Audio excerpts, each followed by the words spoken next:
बिस्मिल्लाहिर्रहमानिर्रहीम अल्लाहुम्मा फ़्तह अलैना हिकमतक वंशुर अलैना रहमतक या वल जलाली वल इकराम। तो जी नाज़रीन, अल्हम्दुलिल्लाह अज़्ज़ा वजल कुरान पाक के मुअल्लल सीगे की क्लास जारी है। आज हम सबक नंबर 19 पढ़ेंगे, यानी क्लास नंबर हमारी 19 है और चौथा पारा अल्हम्दुलिल्लाह हम लेकर चल रहे हैं। तो इसकी सूरह आले इमरान आयत नंबर 112 से 119 तक ये जो आयात हैं, इनके दौरान से इनके दरमियान से हमें चंद जो सीगे मिले हैं, तो वो 4 सीगे जो आज की क्लास में हम हल करेंगे वो सीगे हैं या तदूना, असौ, कद बदत और मूतू। ठीक है, तो ये चंद सीगे हैं, इन पर इंशाअल्लाह अज़्ज़ा वजल आज हल करने की कोशिश करेंगे। तो सीगा नंबर 73 है या तदूना। अब इन पर आपने सेम क्लासें जो आपने अगर पहले वाली ली हैं तो उनके अंदर आपको अंदाज़ा हो गया होगा कि किस अंदाज़ में इनको हमने हल करना है। तो पहले आपने गौर करना है कि इसके अंदर हमारे पास जो हमें नज़र आ रहा है, यानी एक तो ये है कि हमें कोई बाब की अलामत वगैरह नज़र आ जाए कि ये मज़ीद फ़ी के अंदर कौन सा बाब है। दूसरी फिर ये कि इसमें कौन कौन से हमारे पास सीगे के अलावा मतलब जो हरूफ़ असलियाँ हैं। तो अब इसी तरह हमने चीज़ों को लेना है। तो अब यहाँ पर आपने गौर करना है पूरे सीगे में, तो वो आपको मिलेगा या आपको मुज़ारे की और वाओ नून या आखिर में जमा का। तो बकिया हमारे पास बचा आइन ता दाल। तो अब इसमें जो ता है यकीनन आप कहेंगे कि ये मैं फ़लाँ फ़लाँ अलामतें जानता हूँ, उनमें से ये फ़लाँ बाब की फ़लाँ अलामत है। तो यकीनन ठीक है, आपकी बात ठीक है कि बाब इफ्तियाल की ता आपकी जो अलामत आपने पहचाना, ज़बरदस्त दुरुस्त। तो फिर हमारे पास जो बचा वो है आइन और दा। तो आइन और दाल जो दो हरूफ बचे हैं, तो पता चला कि फ़ा और आइन कलमा हमारे पास मौजूद है, लाम कलिमा हमारे पास नहीं है। तो यकीनन वो लाम कलिमा जो है वो ये जमा की वाव से पहले और दाल जो आइन कलमा है उसके बाद है। ठीक है, क्योंकि लाम कलमा अगर हरफ इल्लत है तो यकीनन जहाँ पर जो हज़फ हुआ है वो हरफ इल्लत ही हज़फ हुआ है किसी न किसी कायदे के तहत तालील होने के बाद। तो अब हमने सेम अंदाज के लाम कलमा कैसे पता चले कि वो कौन सा है। ये तो कन्फर्म है कि यहाँ पर हरफ इल्लत ही है, तो वो हज़फ कैसे हुआ? क्योंकि हरफ इल्लत ना हो तो वो तो हज़फ ही नहीं होगा। क्योंकि जिस तरह ये दाल है, अब हरफ इल्लत नहीं है तो अब ये हज़फ तो नहीं हुआ। ठीक है, तो अगर हज़फ हुआ है तो यकीनन वो हरफ इल्लत ही होगा। जहाँ पर भी हरफ होगा, हरफ हज़फ होगा तो वहाँ पर हरफ इल्लत ही होगा किसी न किसी कायदे के तहत। तो बहरहाल इसको फिर हम सर्च करेंगे लुगत के अंदर, डिक्शनरी जो आपके पास होगी, अल-मुंजिद, कमूस वगैरह जो भी है, तो उसके अंदर आपने आइन दाल वाओ और आइन दाल या दोनों को आपने सर्च करना है कि दोनों से माना क्या बनता है।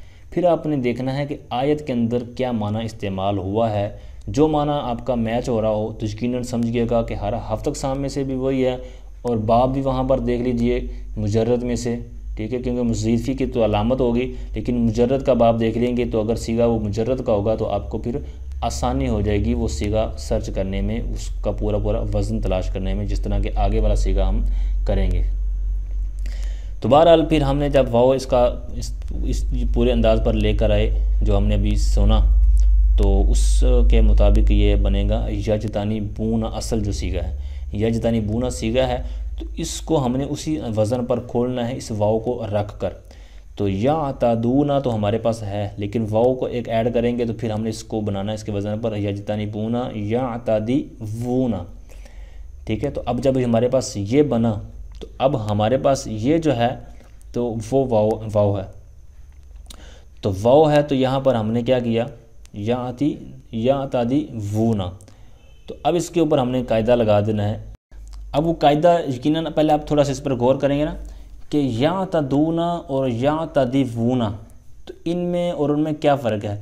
तो या तदू तो यहाँ पर है या तदीवून, तो पता चला कि ये वाव हज़फ है यहाँ पर। दूसरी बात ये है कि यहाँ पर दाल पर कसरा है और यहाँ या तदूना यानी दम्मा है, तो पता चला कि ये वाव हज़फ होने के बाद यहाँ पर इसकी हरकत भी मुंतकिल हुई है। तो अब वाव की हरकत वहाँ पर ले जाने के लिए इस पर दो कायदे जारी करने पड़ेंगे। पहली ये है कि यहाँ पर कसरा के बाद वाव वाक़या है, इसको या से बदलेंगे। ठीक है, ये नाकिस के अंदर, नाकिस का जो सबक है ना, क्योंकि ये हफ्तसा में नाकिस है तो वहाँ पर इसको कायदे आपको मिलेंगे। तो इसको या से बदला, तो अब कायदा जो मारूफ मशहूर है कि लाम कलमे में या हो और माँ कबल मकसूर हो और बाद में वावे जमा हो, तो फिर क्या करते हैं, इस या की हरकत माँ कबल को देंगे। तो अब यहाँ पर चूँकि वाव को या से हमने चेंज कर लिया तो ये या बन गई, तो फिर इसकी हरकत क्या बनेगी, इसकी तरफ जाएगी, तो फिर वो साकिन हो जाएगी ना वाव जो या होगी यहाँ पर, तो फिर वो इज्तिमाई साकिनानी की वजह से हज़फ हो जाएगी, तो ये बन जाएगा या दूना। ठीक है, तो यहाँ पर ये कायदा ऐसा आया है सीगा कि इसके अंदर दो कायदे लगे हैं एक जगह पर, बकिया फिर आगे आप चलते चले जाएंगे तो इंशाल्लाह आपके लिए आसानी होती चली जाएगी। आगे सीगा नंबर 74, 74 नंबर सीगा है असौ। ठीक है, नाफरमानी वगैरह के माना में आता है। अब इसके अंदर आपने देखना है कि हमारे पास लफ्ज़ कौन कौन से हैं, यानी हरूफ असलिया में से, और दूसरा यह है कि ये बाब कौन सा है या गर्दान कौन सी है, इसकी भी कोई अलामत नज़र आनी चाहिए। पहली बात यह है कि इसमें मुज़ारे वगैरह और मज़ीद फ़ी की भी कोई अलामत नहीं है। ये आखिर में आपको जमा की नज़र आ रही है, वो जो कि माजी में होती है, जिस तरह दारा दारा बू। ठीक है, ये जो वाव होती है। अच्छा जी, तो ये हम इतना तो कन्फर्म हो गया कि ये गर्दान कौन सी है। अब हमारे पास रह गया कि मादा और बाब। तो मुजर्रद के अंदर बाब पहचानने में दो चीज़ें होती हैं, तो उनमें से एक तो यह है कि बंदे को कसरत के साथ इस तरह का उबूर हो, बार बार उसने इस तरह की तकरार की हो, बार बार अल्फाज को ज़हन में बिठाया हो, तो फिर इसको इतनी मशक्क़त और जो उसने मेहनत की हुई होती है, तो फिर ऐसे नए अल्फाज भी उसके सामने जो आते हैं ना, तो वो फिर आसानी से उसको ये उबूर हो जाता है, पहचान जाता है कि ये कौन सा बाब है। दूसरी बात यह है कि फिर वो मतलब पहचाने लुगत खोल के कि यहाँ पर कौन सा बाब बनता है। तो बहरहाल यहाँ पर हमारे पास जो मादा है वो आइन स्वाद है, यानी फ़ा और आइन कलमा। लाम कलिमा हमारे पास नहीं है, जो कि हरफ इल्लत था कि जो तालील की वजह से, कायदा लगने की वजह से यहाँ से हज़फ हो चुका है। तो फिर वो हस्बत साबिक उसी अंदाज़ पर इसको हमने लुगत के अंदर देखना है कि यहाँ पर कौन सा लफ्ज़ था, यानी हरफ इल्लत तो था ही, लेकिन वो या था या वाव था। फिर आपने दोनों का आइन स्वाद वाव और आइन स्वाद या दोनों से माना देखना है और आयत के साथ मैच करना है। फिर जो मैच हो जाए तो यकीनन आप जान लीजिएगा कि वहाँ पर वही इस्तेमाल होगा, और साथ में वहाँ पर आप अपना बाब भी देख लीजिएगा कि यहाँ पर कौन सा बाब बन रहा है। ठीक है, तो दारा बू, ठीक है, यानी दारा बा या दरिबू से आता है। तो यहाँ पर दारा बू, चूँकि ये जम्मा का सीगा है, तो यहाँ पर हमने दारा बू ले गया है। तो ये चूँकि ये दारा बू है और ये है आसाऊ, तो इसको हमने या को रख कर इसी वज़न पर बनाना है, तो आसा यू। अच्छा, अब आपने गौर करना है कि यहाँ पर ये जो या है, तो यहाँ पर या नहीं है। एक तो फ़र्क हो गया ये, दूसरा फ़र्क कोई नहीं है क्योंकि हरकत उसकी भी वही है, उसकी भी वही है। तो पता चला कि सिर्फ यहाँ पर या मदमूम यहाँ से गायब हुई है। तो यहाँ पर आपने नाकिस, चूँकि ये हफ्तसा में से नाकिस है, क्योंकि लाम कलमा में या है और नाकिस यही है, तो जो नाकिस के कवानीन आपने पढ़े हैं तो उनको गौर करें, उन पर ज़हन में दौड़ाएँ कि यहाँ पर कौन सा ऐसा कायदा लग सकता है कि जिसकी वजह से ये या यहाँ से गायब हो जाए। हरकत वगैरह कोई आगे पीछे नहीं करनी, कोई ऐसा सीगा लगे कि कायदा लगे कि जिसकी वजह से ये यहाँ से गायब हो जाए। तो यकीनन आप कायदा फिर एक फ़िट करेंगे जो उमूमन पहले मतलब कायदे के तौर पर लिखा गया होता है कि वाव या मुतहरिक हो, माँ कबल मफ्तू हो, तो इसको अलिफ से बदल देंगे। तो यहाँ पर या को अलिफ से बदलेंगे तो फिर क्या हो जाएगा, अलिफ चूँकि पता है आपको साकिन होता है, तो वाव भी साकिन है, इज्तिमाई साकिनानी की वजह से ये फिर या हज़फ हो जाएगा। तो ये बकिया उसी सीगे को सेम जो बकिया रह गया उसको लिख देंगे, तो क्या हो गया, आसा यू से आसऊ। ठीक है, आगे सीगा नंबर 75 आप देख रहे हैं, कद बदत। इसी तरह का और भी सीगे, कद खलत। ठीक है, इसी तरह और भी सीगे पीछे इस वज़न पर गालबन हो चुके होंगे। तो बदत, तो कद या आप लादा छोड़ दें, ठीक है, माजी करीब के लिए। तो बकिया हमारे पास बचा ये 3 हरूफ। तो इनमें भी आपने गौर करना है किसी बाब की अलामत या गर्दान की अलामत या कोई भी। तो अब आप कहेंगे कि मज़ीद फ़ी की कोई बाब की अलामत तो नज़र नहीं आ रही। बकिया यह है कि इसमें ता साकिना, ठीक है, ये ता साकिना है, ये माजी मुन्नस की अलामत है। तो यहाँ पर आप बदत तो आप ले लेंगे। फिर बाद दाल, ये 2 हरूफ हमारे पास हैं, फ़ा आइन और आइन कलमा। तो फिर उसी अंदाज़ पर जो अभी मैंने ऊपर अर्ज़ किया, आपने लाम कलिमा लुगत में से तलाश करना है, तो जो कि हमें यहाँ पर वाव मिला, ठीक है, बद वुन या बाद दाल और वाव। तो इसको आपने असर जगह पर रख देना है, जो कि इसकी दाल के बाद और ता से पहले इसकी जगह बनती है। तो और साथ में वहाँ पर जब आप बाब देखेंगे तो आपको नसर अगर मिलता है या जो भी मिलता है तो उसी हिसाब से आपने रख लेना है। तो यहाँ चूँकि इस मादे से ये बाब इसका चलता है, जो कुरान पाक के अंदर माना इस्तेमाल हुआ, तो ये नसरत असल वज़न है, जो चूँकि नसरा नसरा नसरू, ठीक है, अगर नसरत, तो इसी वज़न पर आपने इसको खोलना है बदत को। तो वाव को जब रखेंगे तो बादा वत, ठीक है। तो अब आपने इसमें गौर करना है कि बादा वत और इसके अंदर क्या फ़र्क, क्या हमने करना है क्या नहीं करना। तो आप गौर करेंगे तो पता चलेगा कि सिर्फ वाव को यहाँ से उड़ाना है, बकिया सीगा सेम वही है जो यहाँ पर है ना इस गैर मुअल्लल में। तो इसको आपने फिर कैसे गौर करना है, इसको यहाँ से हटाना है। तो चूँकि ये हफ्तक सामने से क्या है, नाकिस फ़ा आइन, ये तो सही है, और ये लाम कलमा हरफ इल्लत है जो कि वाव है।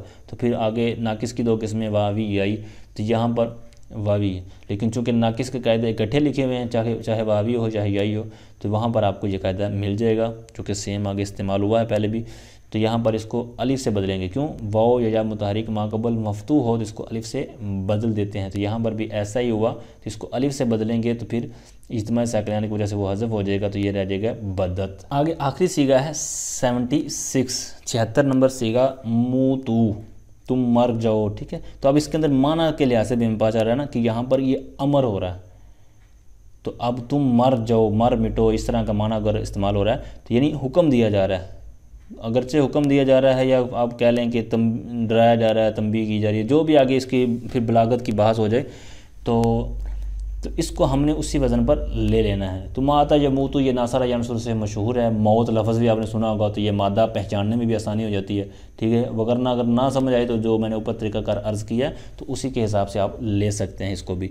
तो मौत बगिया उन शुरू के वज़न पर, चूँकि आप जमा का आप देख रहे होंगे आखिर में अलामत वाव की, तो ये उन शुरू असल बनता है, तो वो तू। तो अब आप इस पर पहले गौर करें कि ये हफ्तक सामने से क्या है। तो चूँकि ये वाव आइन कलमा के यानी दरमियान में आ रहा है ना, हरफ इल्लत आइन कलमा की जगह फ़ा आइन लाम, तो ये हरफ इल्लत है। तो आप पता है कि हरफ इल्लत यानी आइन कलमा में हो तो इसको अजवफ़ बोलते हैं, क्योंकि जो पेट होता है ना बंदे का, तो ये दरमियान में होता है, यानी ऊपर वाला जिस्म का हिस्सा नीचे वाला जिस्म के साथ, तो दरमियान में पेट होता है। तो इसको भी आपने लफ्ज़ सुना होगा, जौफ़ बोलते हैं पेट को। तो ये भी तुम्हें दरमियान में होता है यानी पेट, तो इस वजह से इसको जौफ़ बोलते हैं। और ये जो हरफ इल्लत दरमियान में होता है, फ़ा और लाम कलमे के दरमियान में यानी आइन कलमा, तो इसके लिए इसको भी अजवफ़ बोलते हैं, ठीक है। तो अब जब ये कन्फर्म हो गया कि ये अजवफ़ है, फिर अब अजवफ़ के कवानीन ज़हन में लाएँ कि यहाँ पर कौन सा सीगा यानी कायदा लगा है और जिसकी वजह से ये शक्ल इसकी बनी है। तो अब जब इस पर गौर करेंगे आपके इसमें और इसमें क्या फ़र्क है, तो तू और तू ये जो लिखा हुआ ना दोनों साइड पे, ये सेम है।